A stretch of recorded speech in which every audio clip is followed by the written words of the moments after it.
Hayattaki en büyük teşekkürüm birinci yaradanadır.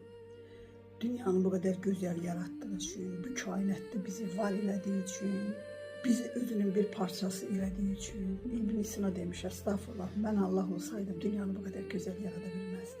İkinci teşekkürüm dünyasını değiştirdi valideynlərimədir, elm adamlarınadır, tarixi şəxsiyyətləridir, öz məqamını bilən müəllimləridir. Size ikinci teşekkürüm ki. Üçüncü teşekkürüm mənim üzümə qapı çırpanlarıdır. Siz inanmazsınız ki, mən həyatda nə qədər təşəkkür borçluyum. Çünki onlar mənə məqamımı, yerimi bildirməyə çalışırlar ki, sənin yerin bu qapının ağzı deyil, daha yüksək mərtəbələridir.